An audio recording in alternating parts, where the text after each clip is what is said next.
Be'ezrat Hashem, we are Pasuk Kav Gimel. Perek Yud, Pasuk Kav Gimel.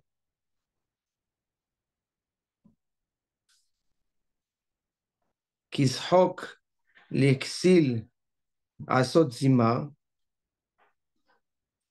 Yes.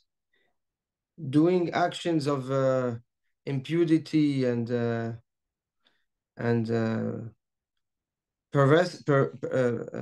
perversity is instinctive, just like a joke, just like a laughter. Vechokma leish tvuna, and so too it's instinctive for a man that has tevuna, that has understanding, right, discernment. To him also, it's instinct. Chokhmah, knowledge is instinct. Wisdom is instinctive to him.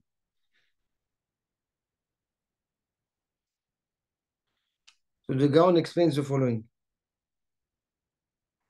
It says, when you laugh, usually you don't. It's not something that you prepare. Yes, it's something that comes instinctively. You see something, you hear something, and it's funny, and you crack up and you start laughing. Pitom, it comes unexpected.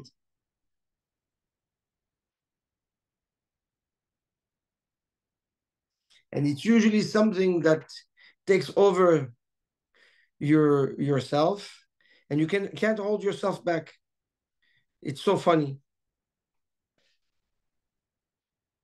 That's the laughter. Says now this Shlomo HaMelech compares it to the ta'avot of the ksil, of the fool, and to the chokhmah of the wise. He says the same thing. He says the fool, he will talk to the lady, and thinking that he's protected, that he's safe.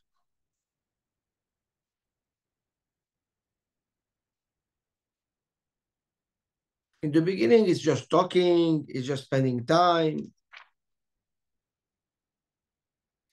And then the Yetzer Hara unexpectedly kicks in, and in a matter of a moment, everything is lost. Yes, he loses control, she loses control, and the chet is done. That's because of the ta'avot of the ksil, because of the foolishness of the fool, because of his light-headed, because he's not built, he's not structured. And when he's exposed to a desire, he might, in the beginning, he thinks that he can control, but he comes and swaps him, right, and take control of him just in a moment, just like a laughter. It's something that you cannot control.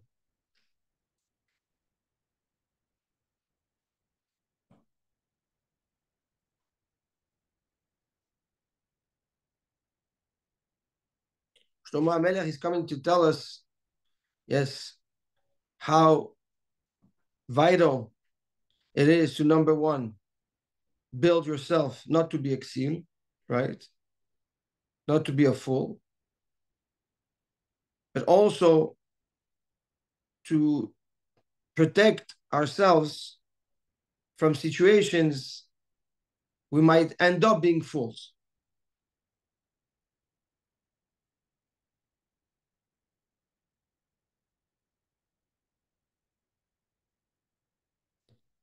And then comes the same behavior by the tzaddik, but by the tzaddik, yes, by the ish tevuna, a person that has tevuna, like we say, the tevuna is the overlapping between the chokhmah and the bina, is someone that lives in the discernment world, that lives in the world of logic, that likes to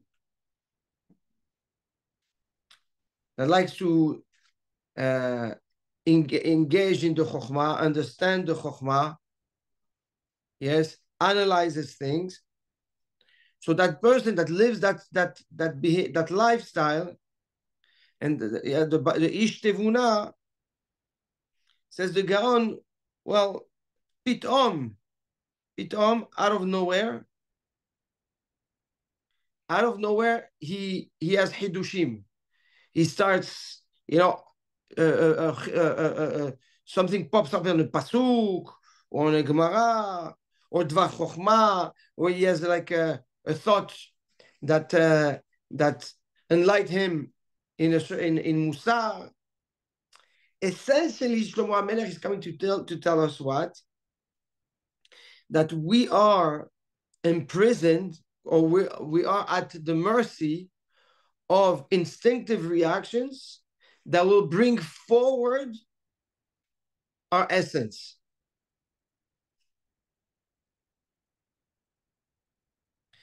Yes? So the fool will be exposed to those moments of weakness, and because the fool is weak, yes, if he mingles, if he flirts, if he talks a little too much with a lady, yes, then the ta'ava, the desire, will kick in and make him sin. And when le'avdil, if you're chacham and you're in intellect and you're somebody that thinks about, tevuna, that is that always develops more ideas and thoughts and Torah and Chokhmah, then your brain becomes bubbly of knowledge and of hidushim.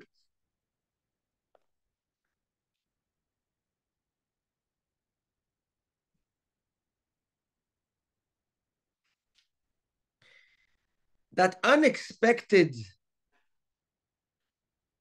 situation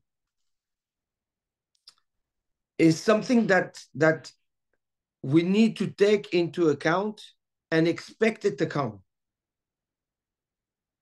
It's very important. These are not, yes.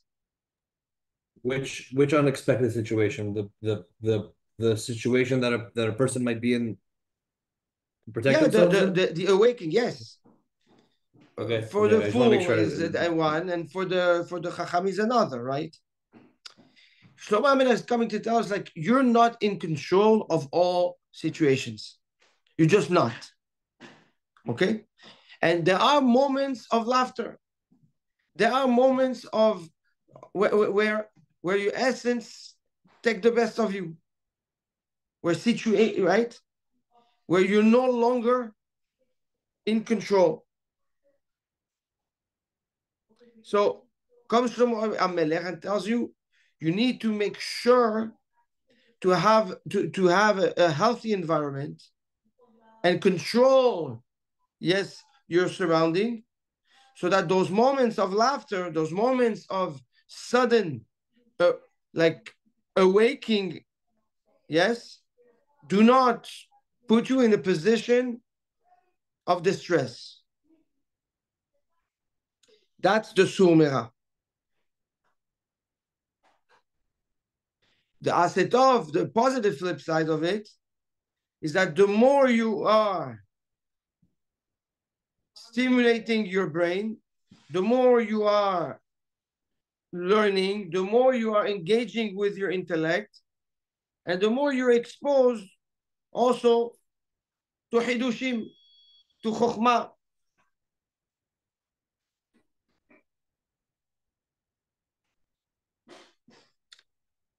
So the important nekuda that Shlomo HaMelech is making here is that Be aware of the unexpected. How? By always controlling your environment. And by putting your awareness where you can actually be productive and exposed to growth versus destructive and exposed to failure.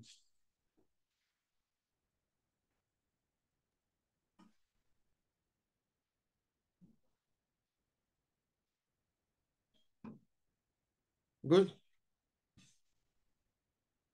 Any questions on the pasuk? What? Yes, Mechila. It's a huge concept in every part of a human being's life. Chinuch, נכון, נכון. our social lives.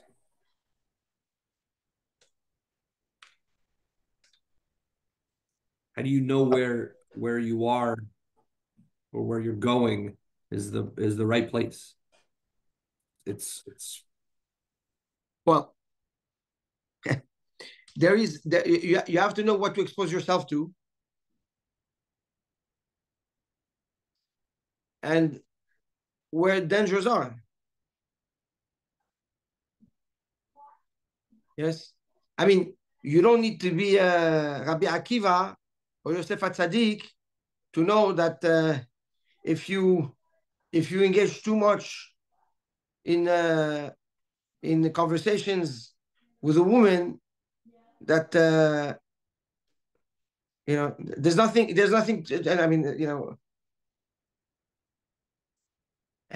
and it's clear that if the same thing with the Rasha, yeah, if you mingle always with a crook, then what can you expect?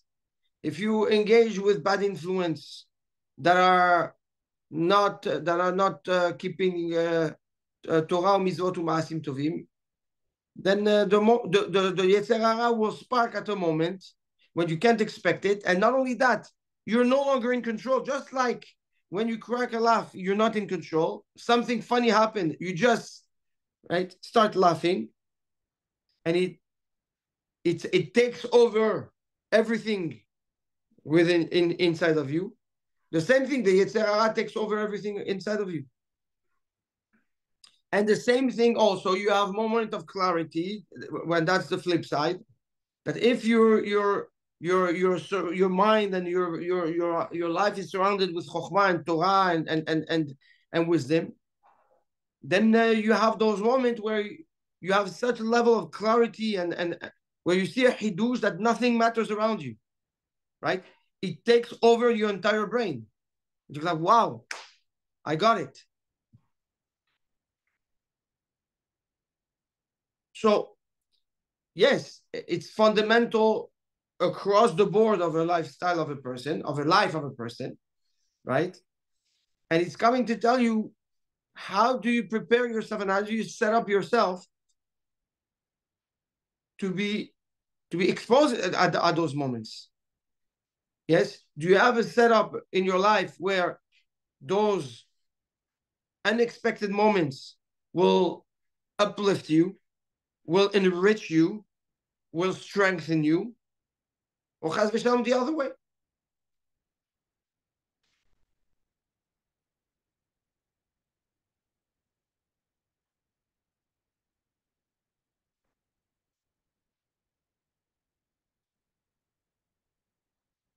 Yes. Next pasuk. Pasuk kavdalet. Megorat rasha hi tevoenu.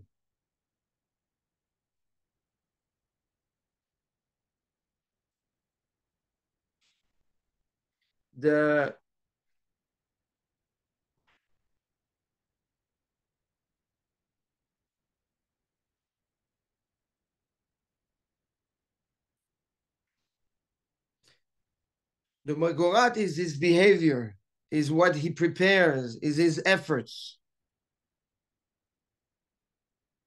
he tevuenu, is what will bring him that's what he will get at the end. So his efforts and his work will be the result of his life at the end. V'ta'avat tzadikim yiten, and the desire of the tzaddikim yiten, he will give.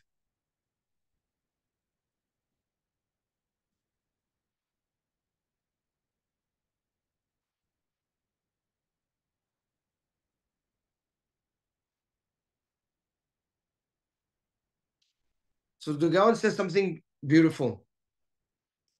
He says like this.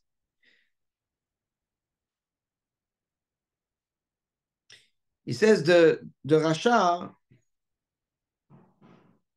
he knows he's a Rasha. He knows that what he's doing is not good. It's actually bad.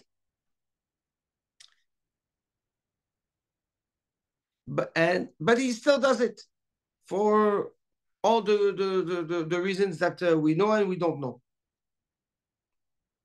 But deep inside,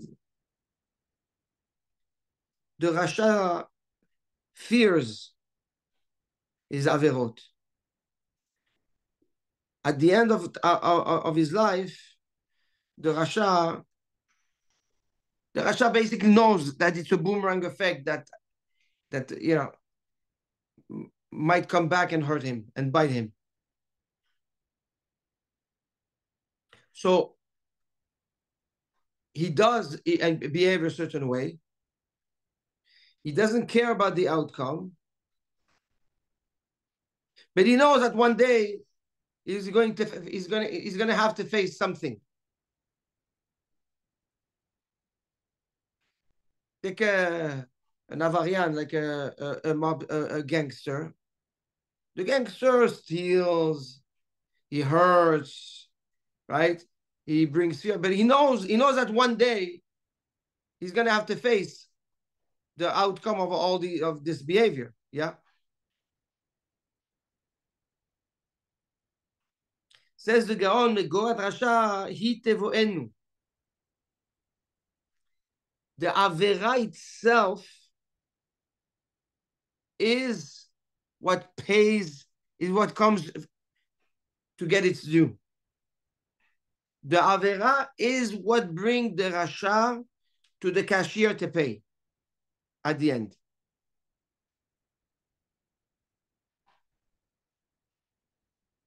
V'ta'avat tzadikim yiten, mi yiten, who gives the desires, who satisfies the desires of the tzaddikim, who yiten, who HaKadosh Baruch Hu bechvodo be'atzmo. HaKadosh Baruch Hu is doeg, is making sure that the desire of the tzaddikim is fulfilled, is granted. However, the Reshaim, who pays the Rasha at the end? Not HaKadosh Baruch Hu, the Avera itself.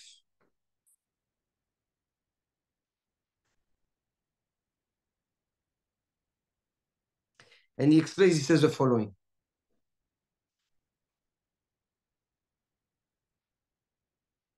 He says, the action of a person is finite and limited.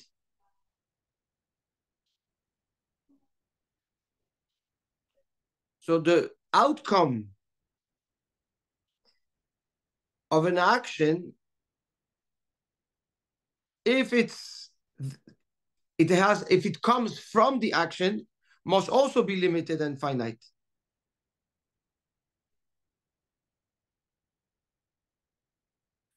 So when a Rasha behaves and does an action, that specific action, which is limited because it's an action of a man, of an individual, right?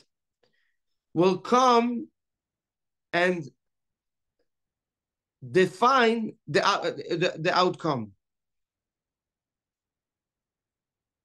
It's a deep concept, but the contrast will be clear. You'll understand it better with the contrast. If a Rasha does a mitzvah, he does a good deed, the action that he did will pay at the end of the at the end. Yes, he will get a reward for that good deed. But who pays the reward? The action itself, the limited and finite action of the Rasha. However, the tzaddikim,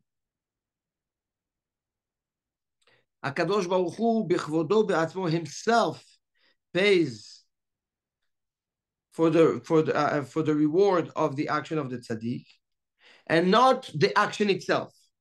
What's the difference between the two? Is that Akadosh Baruch Hu is limitless. So when he pays back, yeah, the sachar, the benefit that he gets, the reward that the tzaddik gets, is also limitless, because it comes from Akadosh Baruch Hu and not from the action.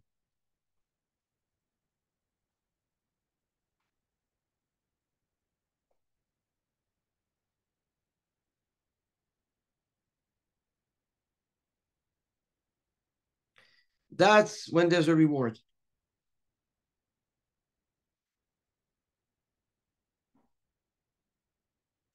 Says the Gaon, by the reward, is it clear? Or we need more explanation?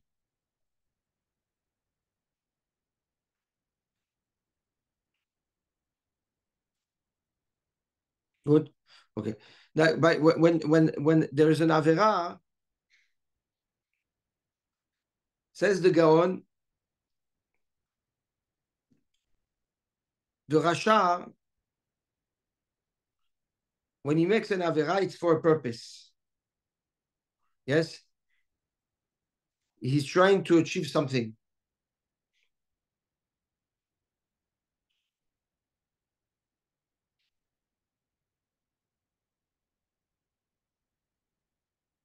So the avera will pay the benefit of the purpose the avera was done.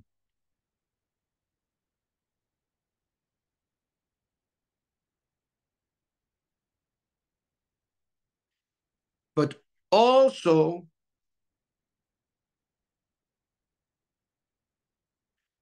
it will bring it will be the source of the punishment. The avera itself.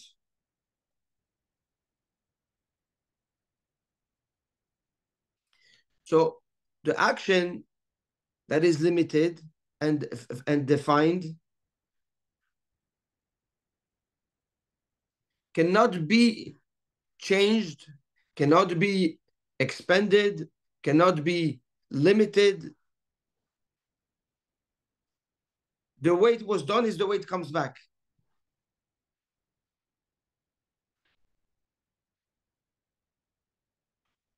And he says that's what it means, tevoenu.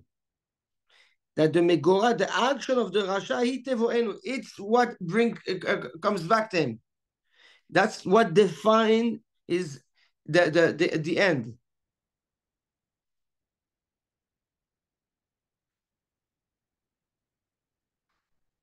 But by the tzaddik,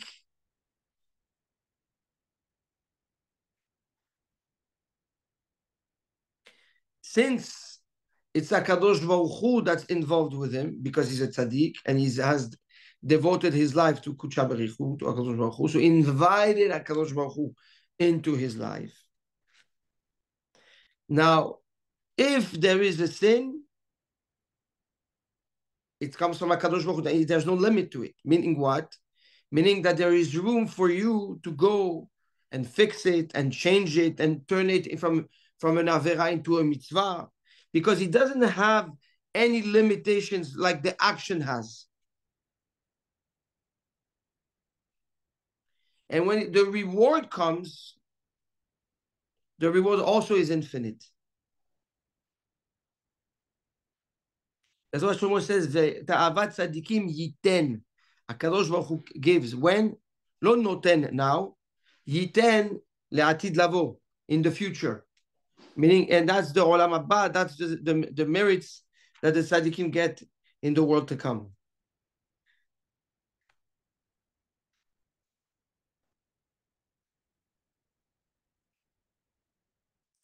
So when a person lives a life of rishut, he lives in a world of limitations, a world where he cannot go back and impact his future based on the actions that he did in the past.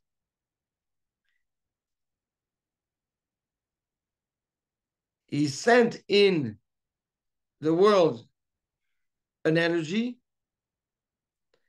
That energy is out there for something specific, but also to bite him.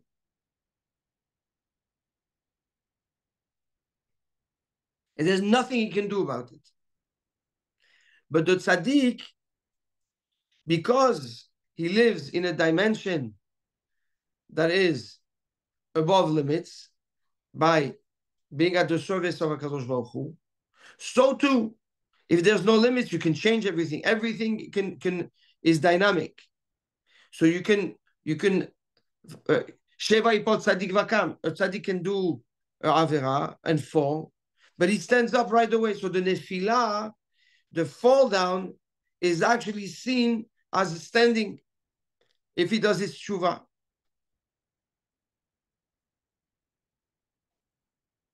And his reward are limitless, infinite.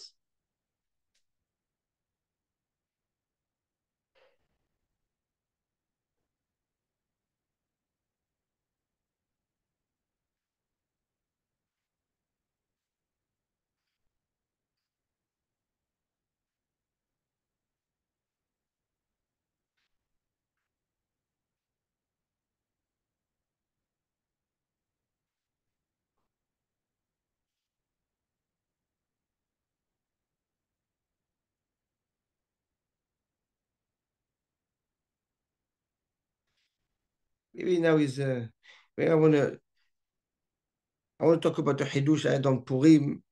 That is, I think it's Nogea. I'm thinking about it now.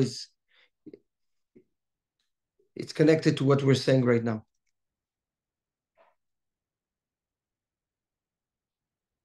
Many people ask, how come Esther did two Mishlei? She did two feasts. Why couldn't she speak to Achashverosh at the first lunch, the first dinner? She would have told him, listen, this is a situation. Why make it them come one time and then tell them come tomorrow again? So the Malbim explains something beautiful that is worthy to know. The Malbim says like this. He says when the dynamic of the mazal, okay, is a dynamic that is circular. The mazal is always circular. What does it mean? The mazal goes up and then it goes down. And then he hits rock bottom and then go back up, hits the top and then go back down. Esther knew that. And she knew that the mazal of Haman at that moment was on a rise. Yes? Promoted by the king, given the seal of the ring to sign and do whatever you want. Yeah, empowered on top of all the sarim. He was the closest to the king. He was going up, up, up, up, up. So she said to go and fight him while his marizal goes up is complicated. So what do I need to do? I need to accelerate his growth. his rise. How will I accelerate the rise of his mazal? He said, I need to boost his ego. He needs to cash in through his ego and his arrogance. He needs to cash in his the energy of the mazal. So she makes a party. And in that party, the only one she invites is Haman. And Haman is on the biggest high. Yes, he thinks that he's the most powerful man and he's the most beloved man. And his ego is so big that he's about to pop up. And the proof is that when he goes home, he calls all his friends and all his family, and he tells them about that amazing honor that the queen did, that she didn't invite anybody except for the king Ahasuerus and him. So by boosting the ego of Haman, right? Haman cashed in the energy of the Mazal, which speeded the process until he reached the top. Once he reached the top, Esther had him exactly where she wanted. Now the Mazal starts going down. At that moment that he reached the top, suddenly Ahasuerus cannot sleep. Bring me the book of the memories of what happened, and then he wants to go. Then from that moment, everything goes wrong for him, right? Even his daughter will pour the bucket of the bathroom on his head. Chachamim tell us, and that's how she finished she finished Haman and in the next meal. So the first time was, like we said, to boost his mazal. What do we learn from this? That essentially, when somebody is on the rise, yes, because of his mazal, and he thinks that it's him, right? It's my intelligence, it's my connections, it's my money, it's my work. When in reality it's his mazal, all he's doing is speeding the process of the energy of the mazal going up and getting faster to the fall down. And we see it. We see when people become arrogant and they become more and more, pompous about their behavior. Suddenly, things start turning around for them. It's because they cashed in all their chips of the mazal. That's the cycle of nature. The cycle is very limited. There's a beginning and there's an end to the rise. There's also a beginning and there's an end to the fall down. Yes, but when you think that you're surfing the wave and you're in control, when in reality it's the mazal, all you're doing is setting yourself up for failure. That's the world of limits. That's the world of the mazal. But Bnei Israel, we are lemala min mazal. We're above the mazal. How does that work? How does that work? Yehezkel Hanavi, the prophet Yehezkel, when he was shown the Merkava, the holy chariot, which was a structure of Hashem's Hanhaga, behavior and interaction with the world, he saw the following. He saw Ophanim. He saw first the lower level of angels that are called the Ophanim. And those Ophanim have for purpose to make sure that HaKadosh Baruch Hu's will is implemented within nature. The Ophanim are the angels that keep nature going, the rules of nature going. Above the Ophanim, he saw the Hayot. Hayot are angels that, by definition, a Chaya is an animal, and the animal cannot move from his nature. It cannot change its nature. The same way the Chaya, the angel that is called Chaya, yes, has for nature also to implement the will of HaKadosh Baruch Hu, but through a miracle, but not a miracle that breaks the laws of nature. A miracle, wow, something happened, wow, Baruch Hashem, this is a miracle. Yes, but it's not clear that there is a miracle, but it's also clear that this is not just the laws of nature. Yes, like it's one in a thing, like those things. It's one in a million that is happening. Wow, it's like it's a miracle. That's the chayot. Above the chayot, Yechezkel saw the kruv, the cherubims. What is the kruv? So Chazal explained to us that the kruv is essentially the chaya, the malach himself that is chaya. But instead of using its legs and implementing the will of HaKadosh Baruch Hu, yes, which is a miracle hidden in nature, his wings, the wings of the angel goes up, and now they're facing the top, and by putting by rising his wings, he reveals his hands, and the hands are an interaction with your hand. You do an action to impact, yes, and now the chaya is called the kruv. Now he's upgraded to a function of kruv, of cherubim, which essentially means now the malach has the ability to make a miracle that is as close to breaking the laws of nature without breaking the laws of nature. That's like a clear miracle without breaking the laws of nature.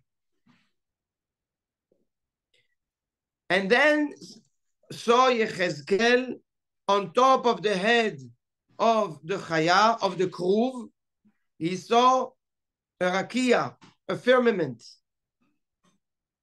which is the separation, okay, between the world of the angels and what's above it. For those who have listened to the shiurim that we give on Maaseh Bereshit, we know that the rakia is opaque, okay, and separates what's above from what's in the bottom, right? And that's the Ramban explains that the light of Maaseh Bereshit that was above the rakia, yes, was not shining on what was below the rakia, which was the earth and the water, until HaKadosh Baruch Hu put inside the rakia the meorot, the asters, the sun and the moon. So the rakia is an opaque separation that doesn't allow what's on top to go down and what's from what's below to benefit from what's on top. Above the rakia, Yechezkel saw the seraphim. Seraphim, the angels of fire that are in the world of Olam HaKiseh, that the world of the throne of HaKadosh Baruch Hu. These angels are above the rakia, above the firmament, and they have for purpose to bring down the will of HaKadosh Baruch Hu and break the laws of nature. So these are the angels that serve HaKadosh Baruch Hu, implement the will of Hashem, and change the laws of nature. For example, the 10 plagues. Yes, the 10 plagues, the laws of nature were broken. And they came through the seraphim.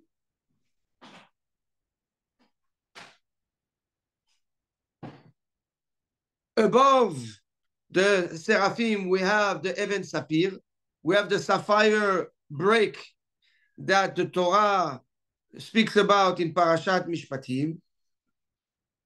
And then you have the Kisei HaKavod, the celestial throne.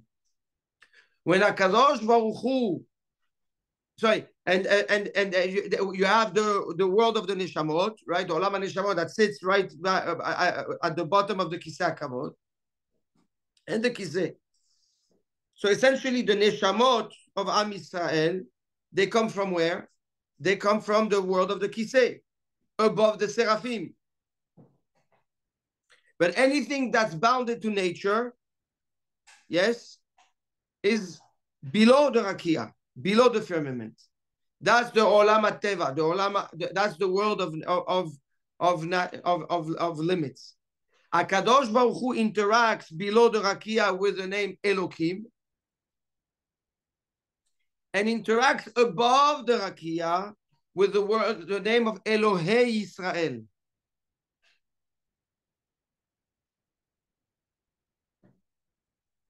So when Akadosh Baruch Hu wants to make a miracle that is breaking the laws of nature, what happens? The Ofanim stand straight. Above it, the Chayot, which are now Kruvim because they open their wings, become stiff with their wing on top, facing the Rakia.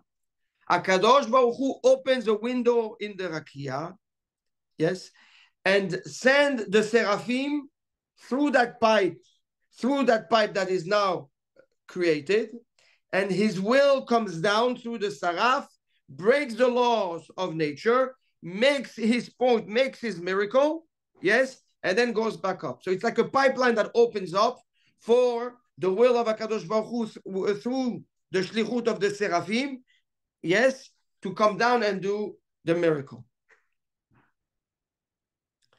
If it's not a miracle that breaks the laws of nature, then there is this separation between the world of the kiseh, between the world of the throne, celestial throne, and the world of nature, which is under the rakia.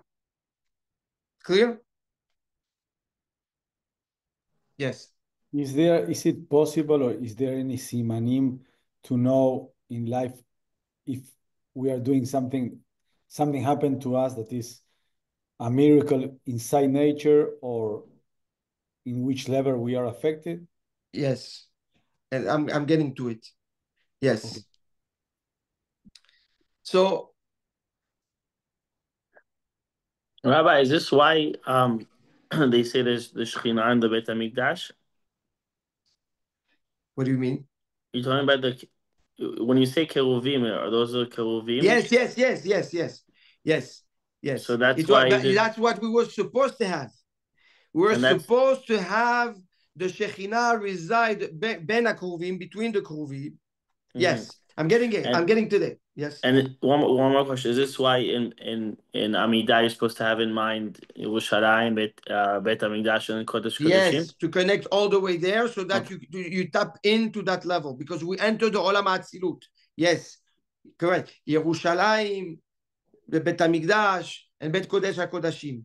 You go all the way in, so that now you're connected to the place where you are. I'm getting to it. So what happens? So as long as you live in the world of nature, yes, then you're bounded to the laws of nature. Yes, you're bounded to the mazal.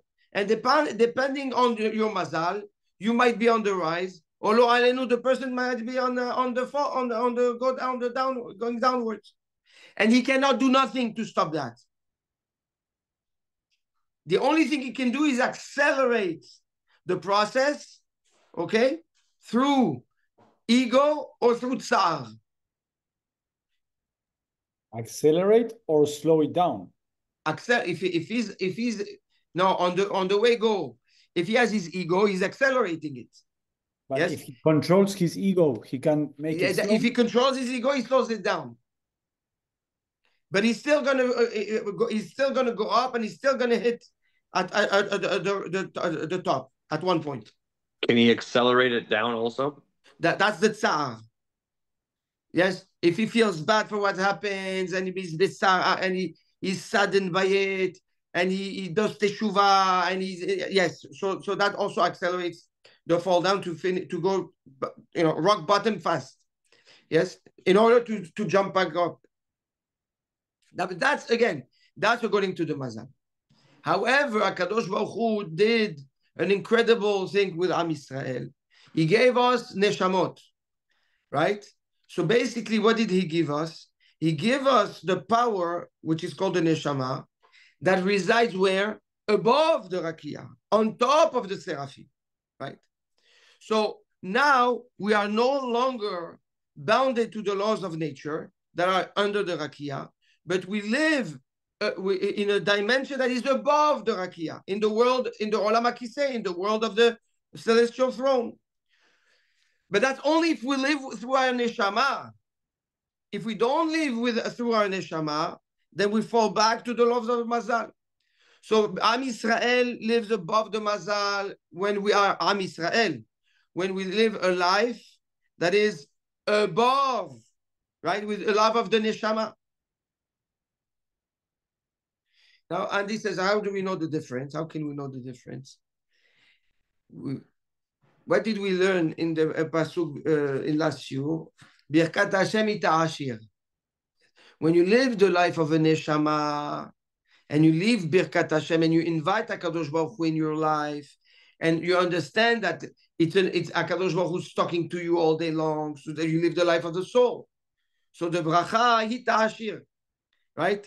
That you get the bracha without the headaches. But if you live within the laws of nature, you live inside, the world of Elohim, under the rakia, yes, and you think, and you want to get rich, yes, and if you're on the rise, yes, no problem.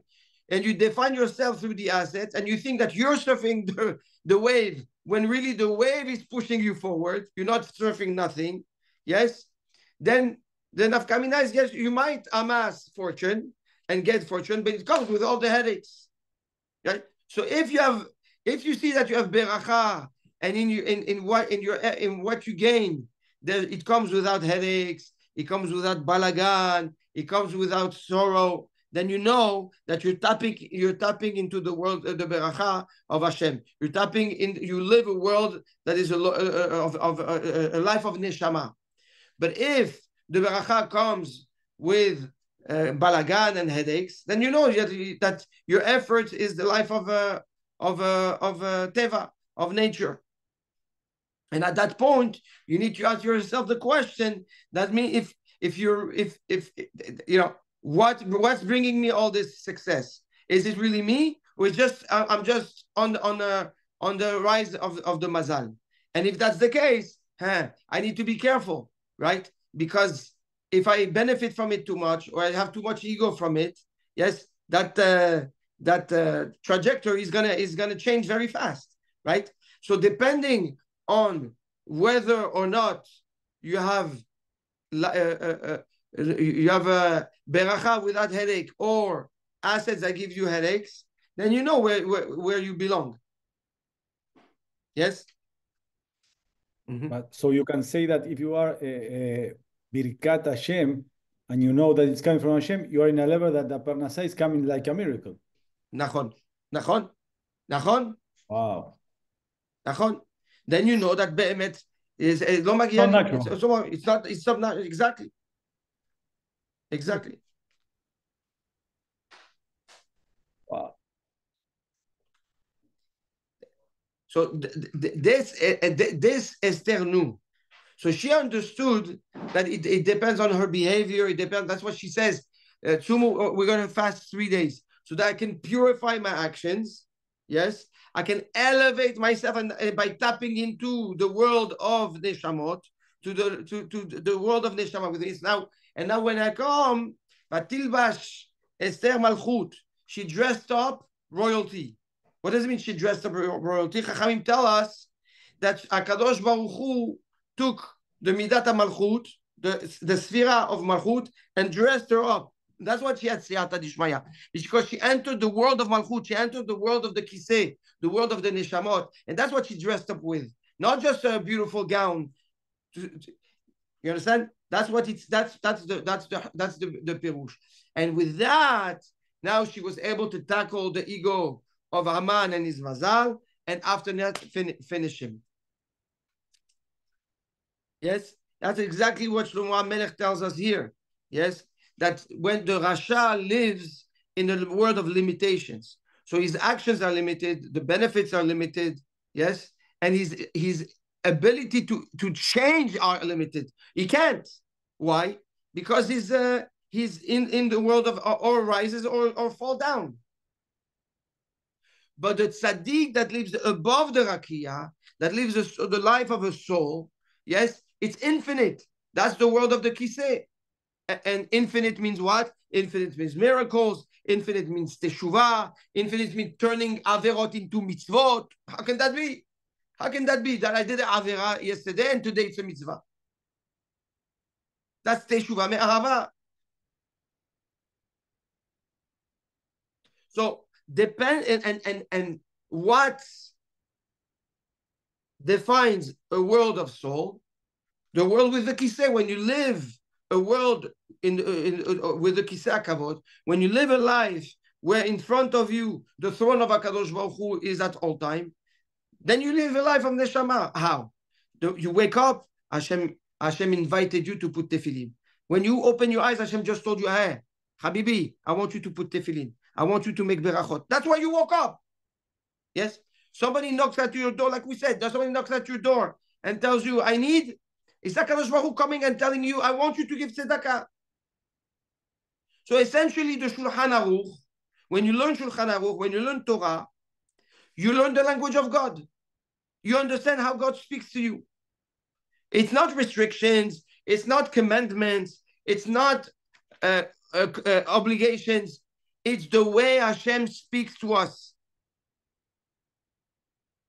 So you want to live a life of miracles. You want to live a life of tzaddik gozer v'akadosh baruch hu mekayem. That's why tzaddik gozer v'akadosh baruch hu mekayem. Why? The tzaddik decrees and Hashem does. Why? Because the tzaddik, when he decrees, the tzaddik he decrees where? In the olam hakiseh, right? So there's no limitations. So now what comes down? It's it's a miracle, yes. Because where he decree above the rakia, the decree is above the rakia, not under the limitations of nature below the rakia. Elohei Yisrael is the God of Israel.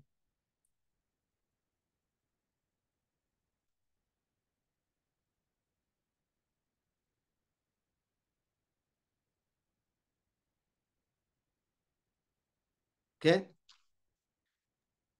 I think it's emet. When in emet v'yatziv, what do we say? Emet, ashrei ish sheishma lemizvotecha. Lucky is the man that listens to your mitzvot.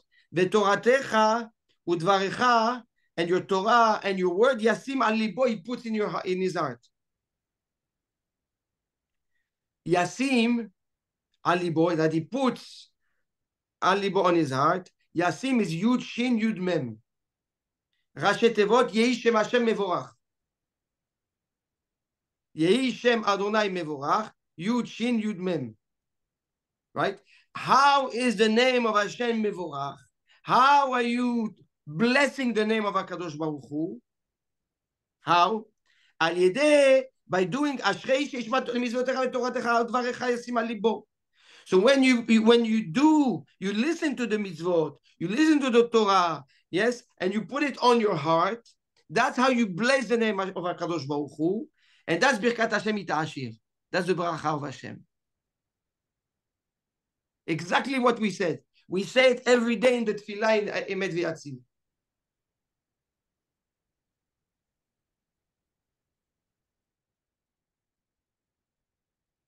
אתה שומע? That's the Hidush. That's the Hidush. Birkat Hashem Itashir, how? How do you benefit from the bracha of HaKadosh Baruch Hu? How do you benefit to the life of soul of infinite bracha? A blessing in this world without any headaches. That HaKadosh Baruch Hu pays you sachar. HaKadosh Baruch Hu himself pays you reward, infinite reward. So you not only you benefit in Olam Haba, you benefit in Olam Hazeh with the bracha of Hashem, right? Yehi Shem Adonai Mevorach me'ata v'ad olam.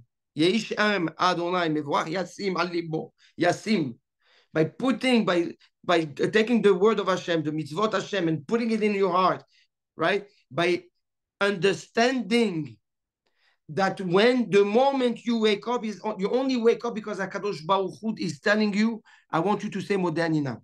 I want you to make berachot now. I want you to put tefillin now. That's the only reason you woke up. Hashem is talking to us. Open Shulchan Aruch, Or HaChaim, right? And you'll know exactly what HaKadosh Baruch Hu is telling you to do at each moment. You learn Choshen Mishpat, you know exactly what HaKadosh Baruch Hu is what he's telling you to do in business. Yoreh De'ah, you know exactly what HaKadosh Baruch Hu is telling you in Chesed, Even HaEzer, in Ishut, in Shalom Bayit, in how to behave with your wife, in Kiddushin, etc. It's not the other way around. Like, you understand? We think that we live our life and we need structure. And the Shulchan Aruch and the Torah is coming to put limits to that beast that's called a human. Yes? That's true if you live a life of an animal. If you live a life under the Rakia, a life and you relate to Hashem as Elohim, right? Then you're right. That is limitation. But if you live a life above the Rakia, the life of the Neshama, that is just it's just the language of Hashem. The Torah is Hashem's language, how He speaks to you. That changes the entire perspective of life. I breathe, Hashem is asking me something. Yes? Somebody knocks on my door, Hashem is asking me something. I'm alive and it's mincha, Hashem is telling me, I want you to pray mincha. I know, but I'm busy. But that's the only reason why you're breathing right now. It's because HaKadosh Baruch Hu wants you to pray mincha. HaKadosh Baruch Hu wants you to pray Arabit. It changes everything. But this lifestyle is what gives you the Birkat Hashem Ita'ashir. And this is the bracha of V'ta'avat tzaddikim iten. HaKadosh Baruch Hu grants the desires of the tzaddik. The tzaddik wants something, HaKadosh Baruch Hu makes it happen. He grants his desire. Ta'avat tzaddik, the desire of the tzaddik. He gives.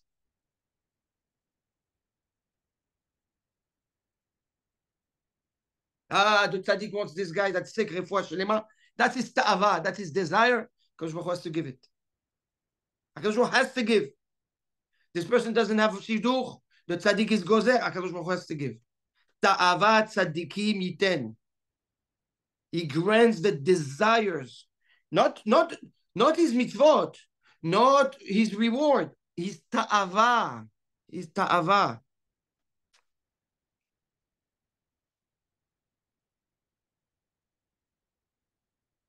That's the Hidush we said on Purim. And that's so appropriate with the pasuk we're learning now and Birkat Hashem Ita'ashir. Birkat Hashem Ita'ashir, I connected it on Purim. Yes. Today I added Yasim. Toratecha udvarecha Yasim ali bo Yeshem Adonai mevorach. Right? That you're blessing the name of HaKadosh Baruch Hu through that. Right? Which is mamash the way to apply as the formula to be blessed with Birkat Hashem and Ta'avat Tzadik Iten.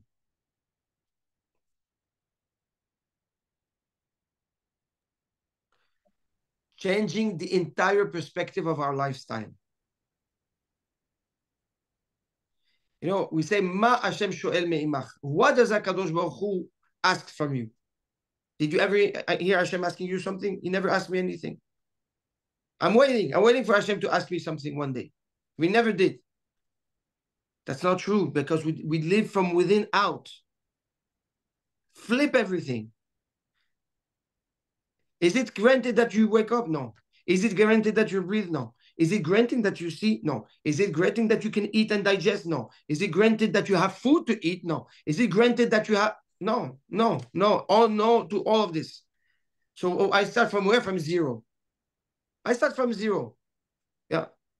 And now, analyze why Hashem made me wake up. Why Hashem gave me this. You know, the famous, I think I told you, in 2008, there was chaos in America. Yes, it was maybe over the catastrophe. So I maybe then you remember, I gave a shiur in Queens, actually. And I said that in Queens. It was, and I said, you know, I did Kabbalat Kahal, And the people were coming, why? I give tzedakah, why did Hashem do this? Why Hashem do that? Why Hashem do that? So I said, everybody ask why when Hashem takes away. But nobody says why when Hashem gives. Huh? You made a great deal. Don't say why Hashem did you give me this parnasa? Why? Why Hashem did you give me health? Why? Why did Hashem did you give me health? Why Hashem did you give me a wife? Why did Hashem did you give me iradim? This we don't ask questions. But when He doesn't give children, when He doesn't give health, then we start asking questions. Why did you do this? That shows how messed up we are in our outlook of life. If we reframe everything, we have the aftacha, we have the promise, the commitment from Shlomo Melech. Birkat is it's not a philosophical idea. No. Birkat Hashem hita ashir. You benefit from the ashiru, from the wealth of HaKadosh Baruch Hu, in chokhmah, in hidushim, in shefa, in parnasa, all this Birkat Hashem. It comes without any headaches. Also, ta'avat tzadikim, yiten. No, ulai yiten, shema yiten. No, yiten. He gives. These are guarantees from Shlomo HaMelech that was blessed with everything. Yeah, Asher mikol adam, the wealthiest man in history. Chacham mikol adam, the smartest man in history of humanity. He's telling you how to unlock all the beracha. Yasim al libo. Put it on you. Yehi Shem Hashem mevorach. Yasim al libo.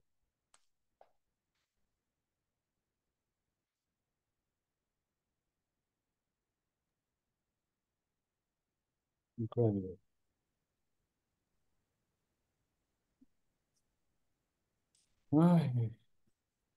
Tov.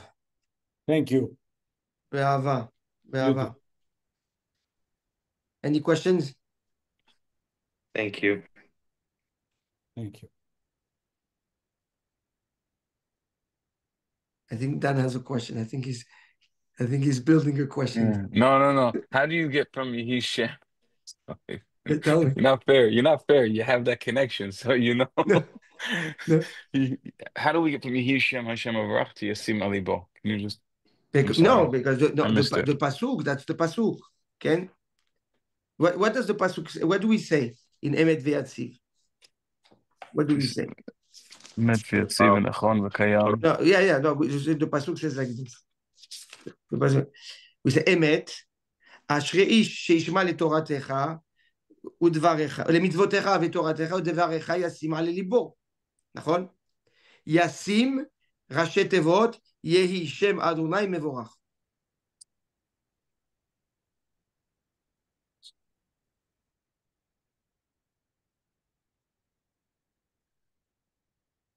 Okay.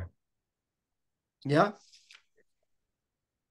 And that also explains what Matan wanted to say, that once you get to Atzilut, to the world of Olam Atzilut, when you're with HaKadosh Baruch Hu, the Olam HaKiseh, yeah, you have to have kavanah, you have to align yourself. You align the pipeline, just like HaKadosh Baruch Hu aligns the pipeline to make a miracle and breaks the laws of nature between the Ofanim, the Chayot, which is the Kruv, right? The Seraphim. Yes. There's also where we are, Eretz Israel, Yerushalayim, Bet HaMikdash, Bet Kodesh HaKodashim. We ask that, yes, when we start the Yotzer, right? We say, והאופנים, וחיות הקודש, ורעש גדול מתנשאים לעומת השרפים, לעומתם משבחים ואומרים, ברוך כבוד השם ממקומו. Right? The praising of HaKadosh Baruch Hu is when we align the Ofanim, first the Ofanim, then the Chayot HaKodesh, okay? Which are the Keruim, ברעש גדול מתנשאים, that מתרוממים, right? They elevate themselves to Kruv, לעומת השרפים, two words, the Seraphim, לעומתם משבחים, and everybody say, ברוך כבוד השם ממקומו. טוב. ברוך השם. שנזכה. שנזכה לחיות חיים של נשמה. And this goes back to the Pasuk Chav Bet, where we said, how do we invite Hashem? We invite Hashem by sacrificing for Him. That's exactly it. That's exactly it. להטיל באשר מלכות, right? להתעטף במלכות. That's ישים על ליבו. You put on your heart. You're dressing up with מלכות Hashem.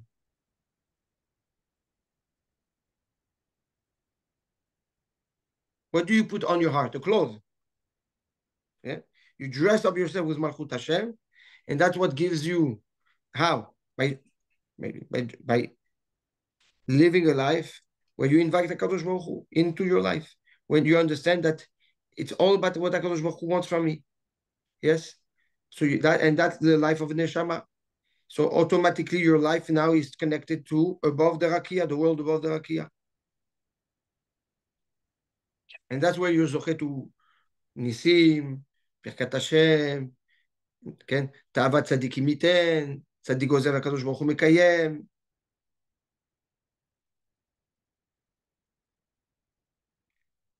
אשרינו מה טוב חלקנו. Thank you, Rabbi. ברוכים תהיו. Rabbi, Yes.